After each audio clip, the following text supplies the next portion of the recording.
विश्वकर्मा एक साल के बाद तेरो बाबा विश्वकर्मा।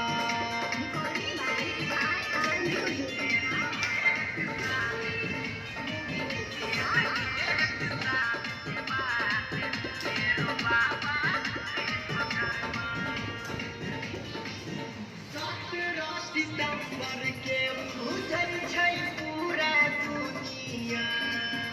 आहू चलू भौजी पंकज के मानू कहानिया।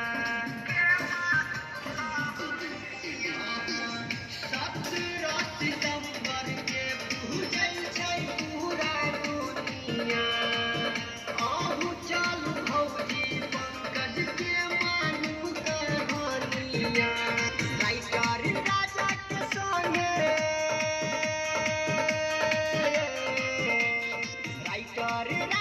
के संगे दर्शन करे राजू शर्मा।